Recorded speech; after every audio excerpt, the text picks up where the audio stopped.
Olá, desejo que todos estejam bem. Nós vamos dar continuidade à leitura do livro Nossos Filhos São Espíritos, de autoria de Hermínio Correia Miranda, e nós estamos vendo hoje o capítulo 27, cujo título é Até um Dia. Então, nós estamos no penúltimo capítulo deste livro. Querida leitora e caro leitor, é chegada a hora de nos despedirmos, pelo menos por algum tempo. Nunca se sabe onde e quando iremos encontrar uns com os outros novamente, mesmo porque, como já foi dito páginas atrás, a vida jamais se utiliza do ponto de vista. Nosso livro não foi concebido e realizado com o propósito de resolver todos os problemas possíveis nesta área tão ampla e complexa, ou de responder a todas as perguntas formuláveis, mesmo porque não teríamos todas as respostas. Limitou-se a ser uma reflexão acerca da infância do ser humano na Terra e que ainda vemos envolvida em denso véu de equívocos. Sim, o autor, né, ele tem uma colocação correta, né, porque, ou melhor dizendo, adequada, porque sempre temos algo a aprender no que se refere a lidar com crianças e mesmo com jovens e adultos em diferentes situações da vida.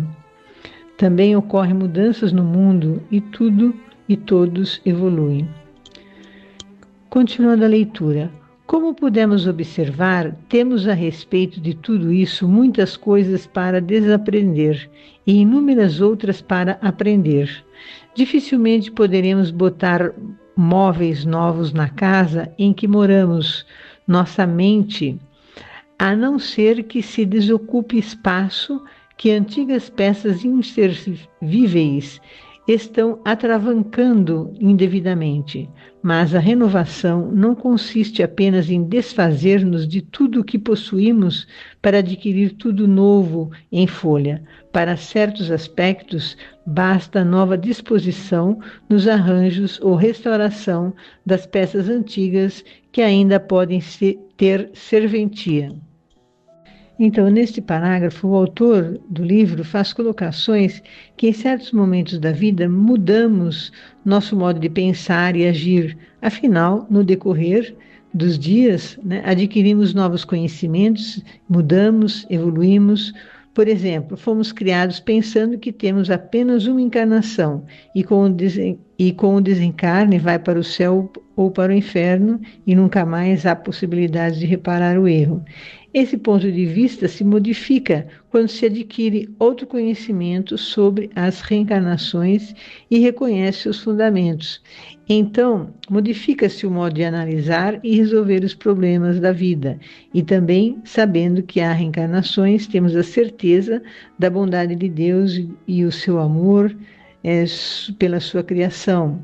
Afinal, o nosso Criador dá oportunidade a todos os seus filhos a repararem seus erros e continuar evoluindo, né? Então, fica mais patente, né, a questão de que Deus é amor para todos os seus filhos. Vamos ver o próximo parágrafo. Sabemos, por exemplo, de remotas crenças que o ser humano é dotado de alma e que essa alma é imortal, ou, pelo menos, que sobrevive à morte do corpo que ocupa na Terra. Tudo bem.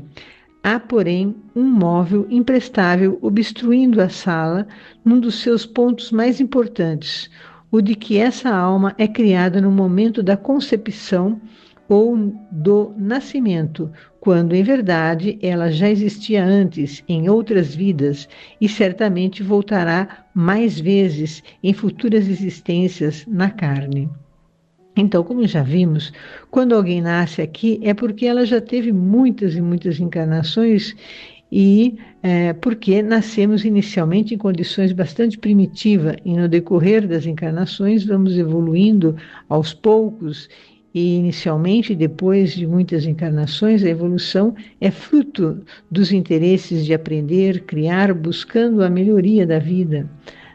dos conhecimentos, apesar de muito progresso, ainda estamos longe da perfeição relativa. Continuando a leitura. O conceito da responsabilidade pessoal de todos os seres pelos atos que praticam pode e deve continuar compondo nosso mobiliário intelectual, mas tem de passar por certas alterações e modernizações. Não se responde com a condenação eterna ao cabo de uma só vida e de maneira irrecorrível pelos erros dessa existência. Como também não vamos direto para o céu, por mais perfeita que tenha sido a vida, do ponto de vista humano. Mesmo porque o céu também é peça que só nos pode continuar servindo se passar por boa restauração.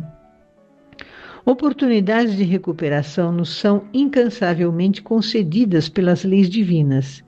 Se a nós o Cristo recomendou perdoar 70 vezes 7, quantas vezes nos perdoaria Deus?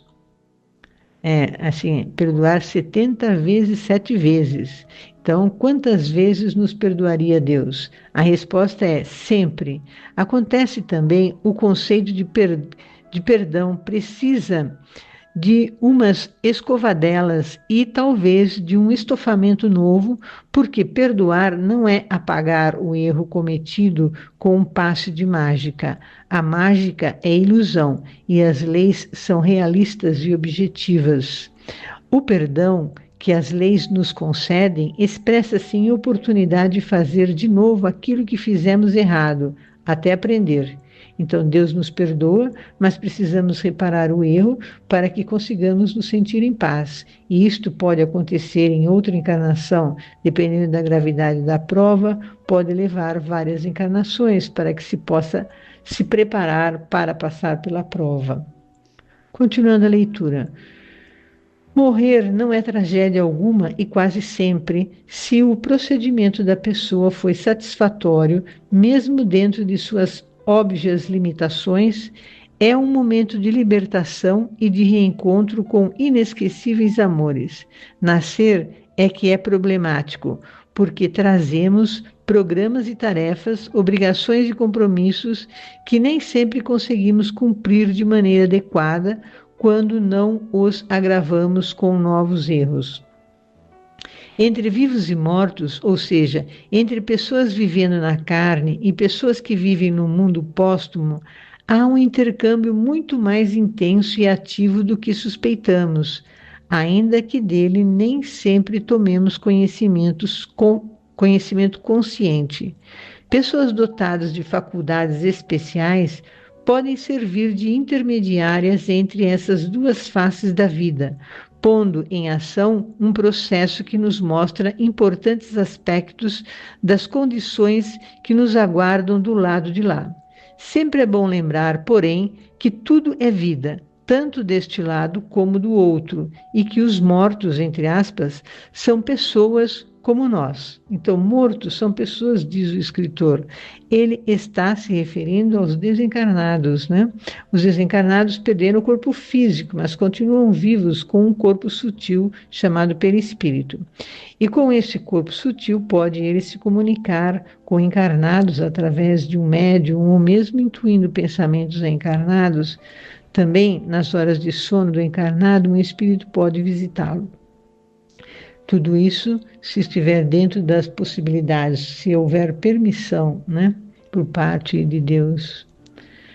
As crianças são gente também, pessoas adultas, vividas, experimentadas e dotadas, às vezes de maior capacidade intelectual e maior bagagem cultural do que muitos de nós.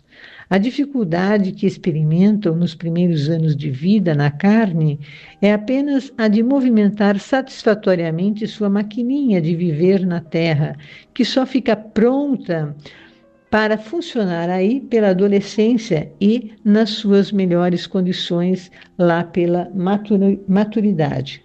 O autor do livro, né, nos faz recordar que as crianças já tiveram outras encarnações, outras vidas, e, portanto, trazem já uma bagagem cultural, também os seus sentimentos e seus pontos de vista, suas qualidades morais e também suas dificuldades.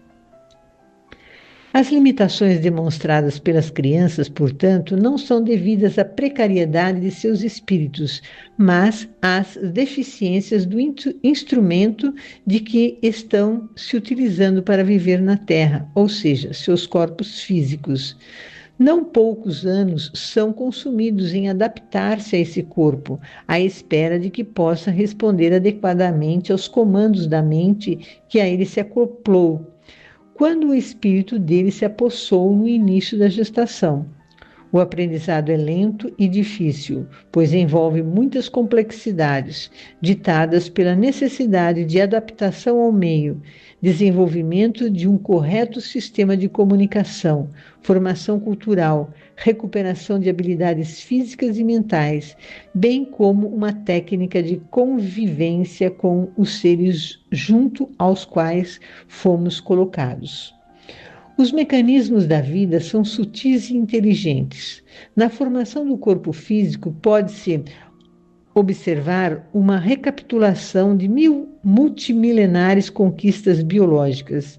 E como se o corpo repassasse, melhor dizendo, em cerca de 9 meses, todos os milênios de sua experiência filogenética, desde que, no dizer de Lyle Watson, a vida aprendeu a duplicar-se, ou seja, a reproduzir-se. Se o Watson não se aborrece comigo, eu diria, de outra maneira, não foi a vida que aprendeu o processo da duplicação, foi ela que o ensinou aos seres, porque tinha sobre todos nós planos que nem de leve poderíamos imaginar, pois não dispunhamos sequer de imaginação. Então, aqui nesse parágrafo, os dois estudiosos estão se referindo às fases do desenvolvimento do corpo do bebê no período da gestação. No período da gestação, o desenvolvimento do físico do bebê passa por todas as fases evolutivas que teve desde o início de sua evolução, até chegar à fase da humanidade dos dias de hoje. O espírito está ligado a este corpo em formação desde a fecundação do óvulo. Também o espírito parece fazer uma espécie de recapitulação do seu processo evolutivo. Embora venha para a existência corporal com todo o seu potencial devidamente preservado e pronto para interagir com o meio, esse conhecimento e essa experiência pregressa ficam como se segregados em compartimento fechado, mas não de todo inacessível. Ele precisa de uma oportunidade, de um recomeço, como se recém-criado, simples e ignorante, como dizem nossos instrutores, o que vale dizer em estado muito semelhante ao de pureza e inocência que se costuma atribuir às crianças. Talvez tenha sido por isso que Jesus recomendou aos discípulos que não impedissem que viessem a ele as crianças, porque delas era o reino de Deus. Regredido à sua infância espiritual, o espírito costuma ser simples, puro, ingênuo, espontâneo e autêntico. Está na fase em que se põe ao alcance de alguma influência, seja num sentido ou noutro, isto é, para o bem ou não. Muito do sucesso ou fracasso de tais influências vai depender das estruturas e matrizes comportamentais que a criança traga consigo, como espírito pré-existente que é. Em intensidade maior ou menor, estaremos sempre abertos a certo grau de influência alheia, mas em nenhuma fase é tão evidente essa predisposição como na infância. Então, a infância, a criança traz uma bagagem, mas o adulto vai estar ensinando, né? E isto vai influenciar na vida adulta destas crianças, né? Daí a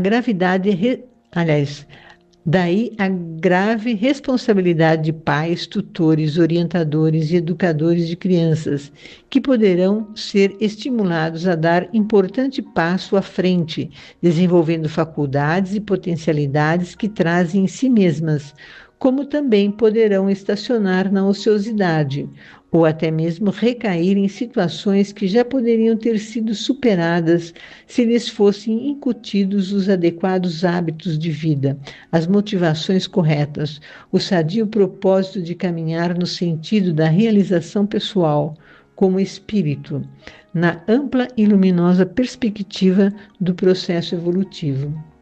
É da maior importância em tudo isso a presença de Deus, não como um mero conceito teológico ou necessidade de crer e conveniência de pertencer a esta ou aquela instituição religiosa, mas como convicção, como princípio ordenador de toda a existência, essência mesma do processo da vida. Não temos de ser necessariamente cristãos, muçulmanos, budistas ou judeus para salvar nossa alma, de ir ao encontro das huris, de alcançar o nirvana ou de nos aninharmos no seio de Abraão. Tudo isso são imperfeitas imagens, maneiras inadequadas de figurar uma realidade única, a da perfeição espiritual que Jesus conceituou como sendo a realização do reino de Deus em nós.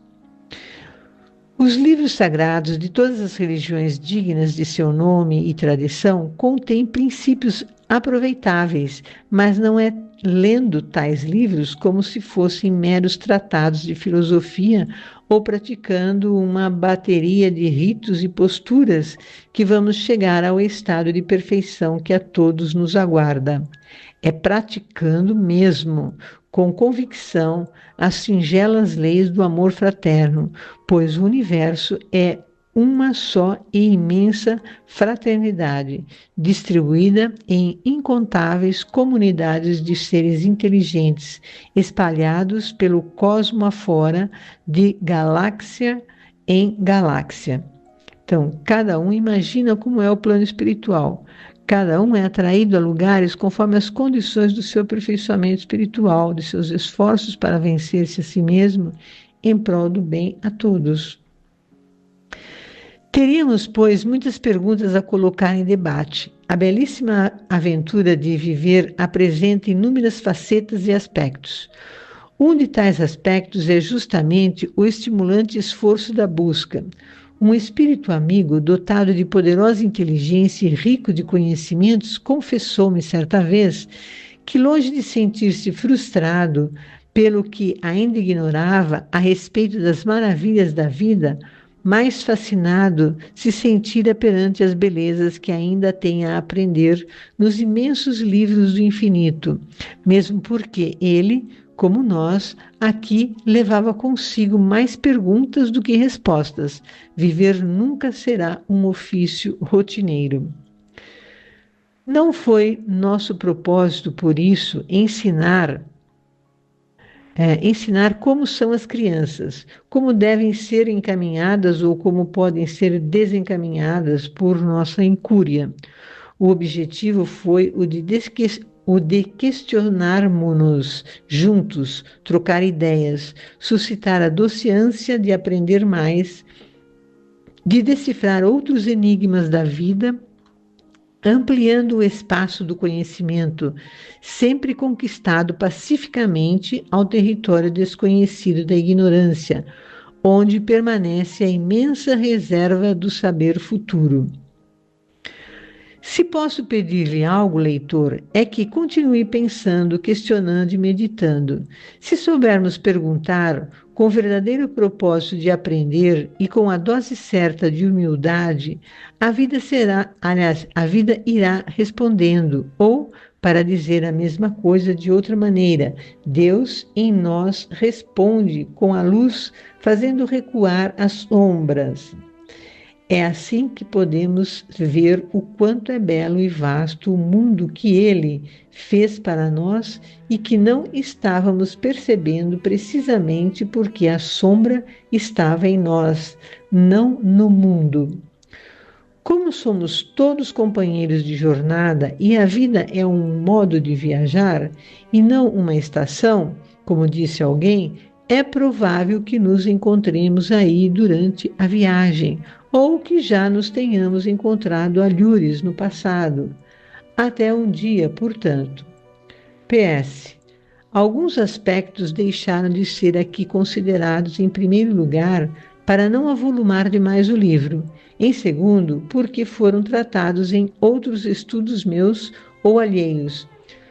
Ocorreu-me lembrar 4 de tais aspectos: a educação, a família, a sexualidade e as drogas, que têm todos muito a ver com a temática deste livro. Ao leitor interessado, recomendo o livro do querido amigo e companheiro de ideal Deolindo Amorim, O Espiritismo e os Problemas Humanos, para o qual escrevi os capítulos finais, precisamente sobre os temas acima mencionados. É preciso não esquecer, contudo, que aprendemos mesmo é abrindo o livro supremo da própria vida, para que ela mesma revele seus mistérios. E assim finalizamos o penúltimo. O autor deu como último capítulo, né? Mas ele acrescentou um outro capítulo no final que nós vamos ver a semana que vem. Que tenhamos uma boa semana.